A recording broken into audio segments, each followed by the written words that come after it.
नमस्कार, मैं छत्तीसगढ़ अखबार के यूट्यूब चैनल इंडिया आजकल के स्टूडियो से सुनील कुमार। भारत एक बड़ा सा देश है। यूरोप के बहुत सारे देश आप पार कर जाएं तो भारत के प्रदेश पार कर रहे हैं, कुछ ऐसा होता है। इतने सारे राज्य हैं, केंद्र और राज्यों का मिला जुला एक संघीय ढांचा फेडरल स्ट्रक्चर कहलाता है। टैक्स स्ट्रक्चर केंद्र और राज्यों का मिला हुआ है। बड़ा दिलचस्प है हिंदुस्तान का ढांचा। आपकी दिलचस्पी ना हो तो भी आपको बुनियादी समझ के लिए पढ़ना चाहिए कि केंद्र और राज्यों के संबंध कैसे रहते हैं, टैक्स का बंटवारा कैसे होता है, राज्यों के अधिकार और जिम्मेदारियां क्या रहते हैं, केंद्रों के अधिकार और जिम्मेदारियां क्या रहते हैं। अभी 2 दिन पहले ही एक आंकड़ा आया था कि अलग अलग राज्यों के बजट का कितना हिस्सा उनके चुनावी वायदे पूरे करने में जाता है, जिसमें सबसे ऊपर तेलंगाना का नाम था। अगर आपने पढ़ा होगा तो छत्तीसगढ़ में भी चुनावी वायदा पूरा करने में पैसा जाता है, लेकिन जो ऊपर की जो लिस्ट थी 5-10 प्रदेशों की, उसमें मुझको छत्तीसगढ़ का नाम नहीं दिखा था। आज मैं उस विषय पे बोलने भी नहीं जा रहा हूँ, मैं एक दूसरे विषय पर बोलने जा रहा हूँ। तमिलनाडु के उद्योग मंत्री टी.आर.बी. राजा, प्रदेश में उद्योग मंत्री वहाँ पे राजा जैसा ही रहता होगा, इसीलिए राजा नाम के व्यक्ति को उद्योग मंत्री बनाया गया है। उन्होंने भी आंकड़े गिनाए हैं, देश की अर्थव्यवस्था में तमिलनाडु का क्या योगदान है, तमिलनाडु से केंद्र सरकार को कितना टैक्स मिलता है। तमिलनाडु 1 रुपया अगर दिल्ली देता है टैक्स में केंद्र सरकार को, तमिलनाडु से 1 रुपया अगर मिलता है तो उसमें से 29 पैसा ही राज्य को वापस जाता है। दूसरी तरफ कई ऐसे राज्य हैं देश में जो पिछड़े हुए राज्य हैं, जहाँ पर केंद्र सरकार की तरफ से उनसे अगर 1 रुपया जाता है तो उनको शायद 65 पैसा भी वापस मिल जाता है उन राज्यों को। ये केंद्र सरकार तय करती है। मैं इसको बुरी व्यवस्था नहीं कह रहा हूँ, लंबे समय से चल रही है ये व्यवस्था। केंद्र सरकार को ये मौका मिलता है कि वो जो पिछड़े हुए राज्य हैं वहाँ पे कुछ ज़्यादा पैसा दे, योजनाओं का ज़्यादा पैसा दे, ज़्यादा मदद करे ताकि पिछड़े हुए राज्य ऊपर आ सके। मैं ये भी देखता हूँ कि जो हिंदी भाषी राज्य हैं ये कुछ ज़्यादा पिछड़े हुए हैं, उत्तर भारत के राज्य कुछ ज़्यादा पिछड़े हुए हैं। उत्तर पूर्व के राज्यों का समझ में आता है, वो पहाड़ों पे बसे हुए हैं, देश में एकदम किनारे पर हैं, देश की मूल धारा जो अर्थव्यवस्था की है उसके मुकाबले दूरी पर हैं, तो उत्तर पूर्वी राज्यों की अर्थव्यवस्था इतनी अच्छी नहीं हो पाती बाकी राज्यों की तरह। लेकिन उत्तर प्रदेश तो देश के दिल में बसा हुआ है। अब अभी तमिलनाडु के उद्योग मंत्री ने यह दावा किया है कि तमिलनाडु के पैसों पे उत्तर प्रदेश में पैसा जाता है। ये कैसे जाता है बतलाता हूँ मैं आपको। उन्होंने आंकड़े सामने रखे कि राष्ट्रीय उत्पादन में, औद्योगिक उत्पादन में तमिलनाडु का कितना बड़ा योगदान है। उसका पैसा जाता है, जीएसटी का पैसा जाता है और तरह के टैक्सेस का पैसा जाता है दिल्ली केंद्र सरकार के पास।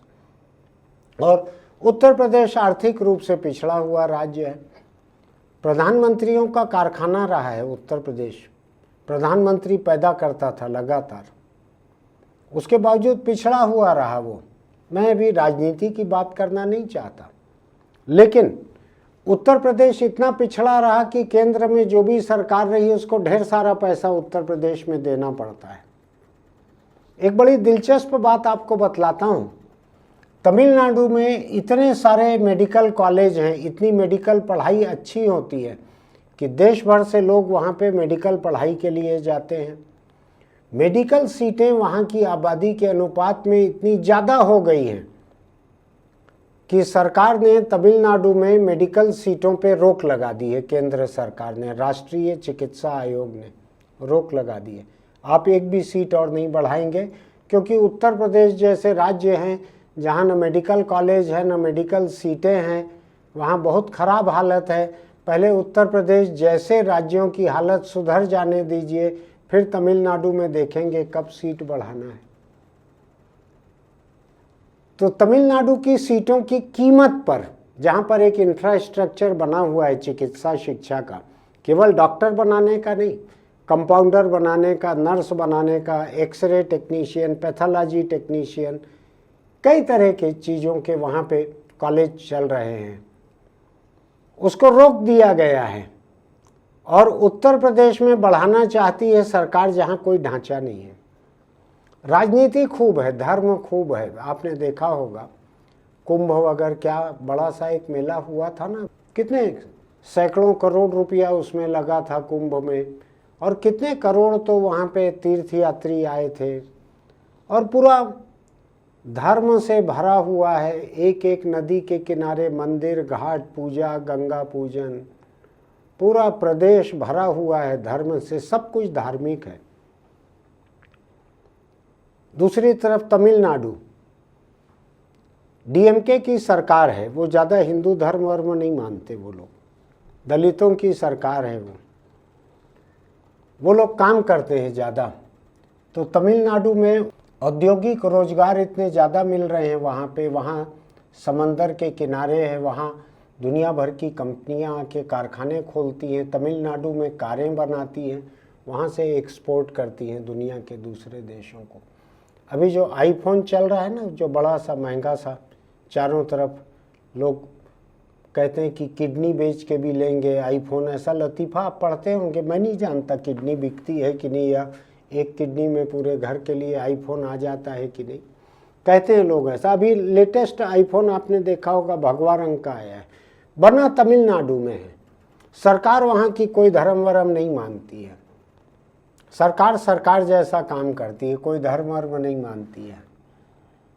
लेकिन आईफोन बनाने वाली कंपनी एप्पल ने वहाँ पे जो आईफोन बनाया है उसमें से एक भगवा रंग का भी है, जो बड़ा लोकप्रिय हो रहा है, बिक रहा है चारों तरफ। तो उस प्रदेश का यूपी से एक तुलना, ये तो अभी वहाँ के उद्योग मंत्री ने की है। वहाँ के उद्योग मंत्री ने कहा है कि राष्ट्रीय विकास दर जो है देश की, ये कुछ 6.5% के करीब है, और तमिलनाडु की जो विकास दर है वो 11.5% के करीब है, तकरीबन 2 गुने से ज़रा सी कम। मुझको ध्यान है कि एक इंटरव्यू में कुछ महीने पहले, शायद साल भर पहले, तमिलनाडु के वित्त मंत्री से इंटरव्यू करने वाले ने पूछा कि प्रधानमंत्री नरेंद्र मोदी ने कहा है कि ऐसा करना चाहिए, आप ऐसा कर नहीं रहे हैं। तो उसने कहा मोदी कौन होते हैं तमिलनाडु के बोलने वाले कि हमको क्या करना चाहिए? क्या वो अर्थशास्त्री हैं, अर्थशास्त्र के विशेषज्ञ हैं, क्या हैं वो किस हक के साथ हमको बतलाते हैं क्या करना चाहिए? देश की जो आर्थिक व्यवस्था है, देश की जो आर्थिक स्थिति है, उसके मुकाबले तमिलनाडु की आर्थिक स्थिति बहुत अच्छी है। हम राष्ट्रीय औसत से बहुत ऊपर हैं, हमको क्या सिखाएंगे, और हमसे सीखना चाहिए दिल्ली को। तो बड़े आक्रामक थे वहाँ के वित्त मंत्री, और उन्होंने आंकड़े सामने रखे कि देश में प्रति व्यक्ति उत्पादन या प्रति व्यक्ति आय या कुल जीडीपी, जितने तरह के आंकड़े हो सकते हैं, देश के ये हैं और तमिलनाडु के ये हैं। बड़े इम्प्रेसिव आंकड़े थे, तमिलनाडु बड़ा आगे था। अब ये कह रहे हैं तमिलनाडु के उद्योग मंत्री कि हमारे जैसे राज्य से जो पैसा जाता है दिल्ली, उस पे यूपी जैसा राज्य पल रहा है, उसको पैसा जाता है दिल्ली से अनुपातहीन तरीके से ज़्यादा। मैं नहीं जानता इसमें यूपी का क्या कहना है, लेकिन ये बात सही है कि यूपी में अर्थव्यवस्था तमिलनाडु जितनी अच्छी तो नहीं है। अभी एक किसी ने फेसबुक पर एक पोस्ट किया था, पोस्टर बनाकर, कि यूपी में इतनी गौशालाएं बनी हैं, अच्छी बात है, बनना चाहिए। छत्तीसगढ़ में भी हाईकोर्ट सरकार के पीछे लगा है कि सड़कों से जानवरों को हटाना चाहिए, हम भी लिखते हैं हटाना चाहिए। तो उसने लिखा है कि यूपी में इतनी गौशाला बनी और तमिलनाडु में रोल्स रॉयस कार का कारखाना शुरू हुआ। रोल्स रॉयस आपको मालूम है, अमिताभ बच्चन जैसे लोग उसमें चलते हैं। 5 करोड़, 10 करोड़, 20 करोड़ की एक कार रहती है, उसका कारखाना खुला है तमिलनाडु में। किसी ने तुलना की, मैंने नहीं की है, किसी और ने पोस्ट किया था पोस्टर कि उधर इतनी गौशाला खुली है और इधर यहाँ पे रोल्स रॉयस का कारखाना खुला है। महंगी कार के कारखाने से कुछ नहीं होता, वहाँ पर कार का उत्पादन होगा, वो कार जहाज में लद के दुनिया के देशों में जाएगी। तो सोचने की ज़रूरत है कि अलग अलग राज्य किस तरह की प्राथमिकता पे काम कर रहे हैं। एक तुलना अभी आई थी कुछ अर्सा पहले कि राज्यों का कितना पैसा उनकी चुनावी घोषणाओं पे जाता है, कितना फीसदी राजस्व, रेवेन्यू, कमाई कितना फीसदी जाती है। तेलंगाना का सबसे ज़्यादा था, शायद 67% या ऐसा कुछ था।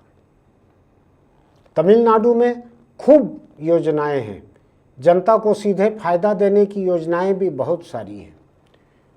मिड डे मील शायद वहीं से शुरू हुआ था, तमिलनाडु से ही। स्कूलों में सुबह का नाश्ता जो मेरा बहुत पसंदीदा विषय है, वो भी तमिलनाडु से शुरू हुआ, चल रहा है वहाँ सफलता से।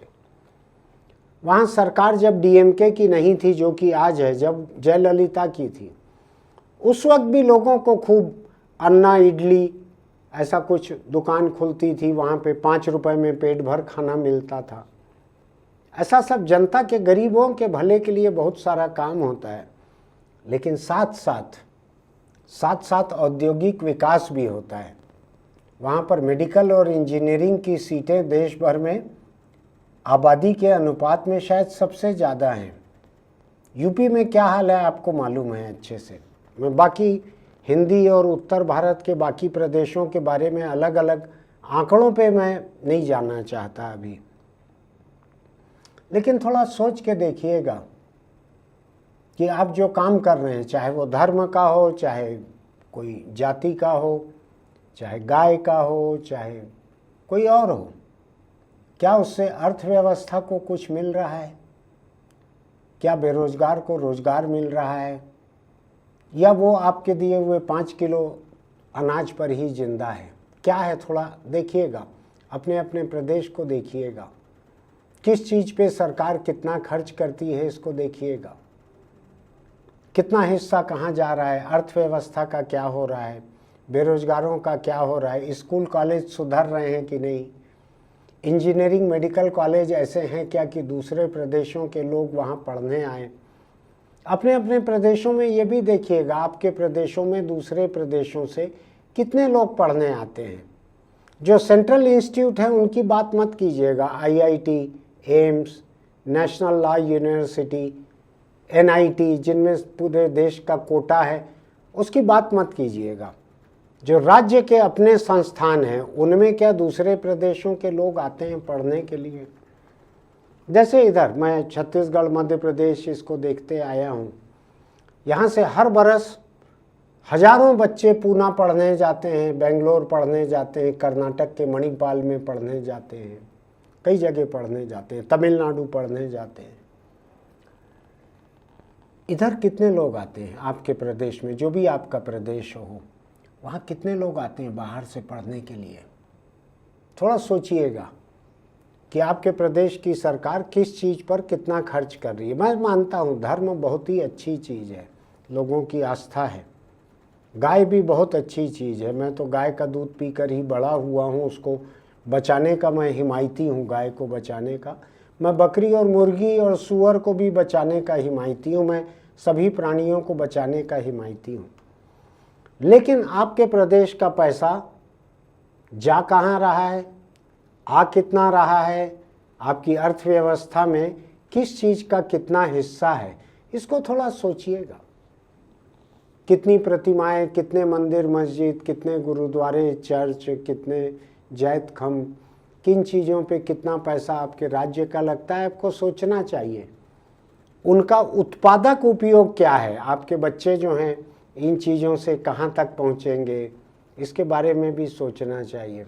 आपके बच्चे अमेरिकन या यूरोपियन यूनिवर्सिटी में एडमिशन मांगेंगे, वहाँ लिख के देने से क्या होगा कि मेरे राज्य में फलाने धर्म का इतने फीट का आसमान छूता हुआ ढांचा है, उससे वो लोग एडमिशन देंगे क्या? उससे रोजी रोटी मिलेगी क्या? प्रतिमा बहुत बड़ी रहती है, कई मंजिल के इमारतों जितनी, उसका जाके रोज पैर छू लीजिए, आपको शायद एक टुकड़ा नारियल या जो भी उस धर्म में प्रसाद होगा उतना मिल जाएगा। उससे जिंदगी चलती है क्या? थोड़ा सा सोचिएगा। आपके सोचने की बात कह रहा हूँ मैं। चुनाव के समय तो बड़े लुभावने नारे रहते हैं। अभी मेरा प्रदेश चुनाव से 3.5 साल दूर है। कुछ बिहार और बंगाल में चुनाव होना है, लेकिन बाकी थोड़ा दूर है। अभी से सोचिएगा आपके प्रदेश की अर्थव्यवस्था में कहाँ से पैसा आ रहा है, कहाँ पे पैसा जा रहा है, बेरोजगार के लिए क्या है, स्किल डेवलपमेंट के लिए क्या है, उस प्रदेश में प्रदेश के ढांचे से पढ़कर निकले हुए बच्चे कहाँ तक जा रहे हैं। आपके प्रदेश में कोई एम्स होगा, आईआईटी होगा, आईआईएम होगा, उसको मत गिनिएगा, वो तो सेंट्रल गवर्नमेंट के पैसे से चल रहा है। बहुत आधी सदी से ज़्यादा हो गया उन सबको शुरू हुए, उस पर मत जाइए। आप आज कौन सी सरकार, आपके प्रदेश की सरकार किस चीज़ पे कितना खर्च कर रही है? क्या केवल 5 किलो चावल पे आपकी ज़िंदगी चल जाएगी? सोच के देखिएगा सब चीज़ों को। अभी कोई चुनाव नहीं है, मैं कोई चुनाव प्रचार किसी के पक्ष या किसी के खिलाफ नहीं कर रहा हूँ, लेकिन एक जागरूक नागरिक के रूप में आपको ये देखना चाहिए। तमिलनाडु अगर कह रहा है तो इसके आंकड़े झूठे भी हो सकते हैं, आप ढूंढिए ज़रा। हो सकता है तमिलनाडु का उद्योग मंत्री झूठा बोल रहा हो सकता है यूपी को केंद्र से उतना पैसा न मिलता हो, ढूंढिएगा ज़रा। आजकल तो बहुत सारे एआई टूल्स आ गए हैं। केंद्र से किस राज्य को सबसे अधिक पैसा मिलता है, संख्या में भी फीसदी में भी थोड़ा पूछिएगा। कौन सा राज्य केंद्र को कितना फीसदी देता है और वहाँ से कितना फीसदी मिलता है, ऐसा ढूंढिएगा ज़रा आप भी। चलिए, तमिलनाडु के एक मंत्री के कहे हुए एक बार फिर मेरे दिमाग की बत्ती थोड़ी सी जली, तो मैंने उसकी ज़रा सी रोशनी आपके सामने रखी है। देखिएगा आपको अपने प्रदेश का भला चाहना है तो आप सोचिएगा इन मुद्दों के ऊपर। हम फिर मिलेंगे। आपको लगता है कि मैंने कोई जायज़ बात की है तो हमारे इस YouTube चैनल इंडिया आजकल को सब्सक्राइब कीजिएगा, लाइक कीजिएगा, नोटिफिकेशन की बटन दबाइएगा, दोस्तों को भी भेजिएगा। चुनाव के समय उनका भी वोट रहेगा। और जैसा नेपाल ने भी 2 दिन पहले किया है, मैंने खबर में पढ़ा है कि उन्होंने वोटिंग की एज 16 साल कर दी है। अब अगर मान लीजिए हिंदुस्तान में भी देखा देखी ये मांग हो जाए और कोई सरकार सचमुच ही 16 साल इसको कर दे, संविधान संशोधन लगेगा, कर दे इसको, तो क्या होगा? तो 16 से 18 के लोग जिनको पहली बार वोट डालने मिलेगा, वो ऐसी सरकार की तारीफ करते हुए इसने हमको वोटिंग राइट दिया है, उसको वोट दे देंगे। लेकिन क्या 16 साल के बच्चे इस बात को समझ पाएंगे कि किन बातों का मूल्यांकन करके वोट देना चाहिए? क्या 18 साल के लोग आज समझ पा रहे हैं? क्या 28, 38 या 48 साल के लोग इसको समझ पा रहे हैं? सोचिएगा ज़रा, समझना चाहिए। लोकतंत्र जो है, हमको उतनी अच्छी सरकारें मिलती हैं जितने जिम्मेदार हम खुद रहते हैं, जितने जागरूक हम खुद रहते हैं। फिर मिलेंगे। चलते चलते एक छोटी सी सलाह, अगर आप दोपहियों पर चलते हैं तो हेलमेट लगा कर रखिए और हेलमेट का बेल्ट भी नीचे बांध कर रखिए। अभी कल सुबह की बात है, मुझको किसी जगह जाना था तो मैंने एक मोटरसाइकिल टैक्सी बुलवाई और उसको चलाने वाले के पीछे बैठ के मैं गया। मैं हेलमेट लेके नहीं गया था क्योंकि मुझको अपनी साइकिल और हेलमेट वापस लाना था, तो बिना हेलमेट के चले गया था, नहीं जाना चाहिए था। तो जो मोटरसाइकिल टैक्सी चला रहा था, जिसका काम दिन भर केवल मोटरसाइकिल दौड़ाना है, वो अच्छे से चला रहा था, लेकिन हेलमेट का बेल्ट खुला हुआ था। बेल्ट ना लगे रहे तो किसी भी टक्कर में सबसे पहले तो हेलमेट जाके कहीं और गिरेगा। दोपहिए पर चलते हैं, चाहे चलाएं चाहे पीछे बैठे, हेलमेट लगा कर रखिए, उसका बेल्ट बांध कर रखिए, अच्छी कंपनी का हेलमेट खरीदिए। हेलमेट पुलिस के लिए नहीं खरीदा जाता है, अपने सिर को बचाने के लिए खरीदा जाता है। फिर मिलेंगे।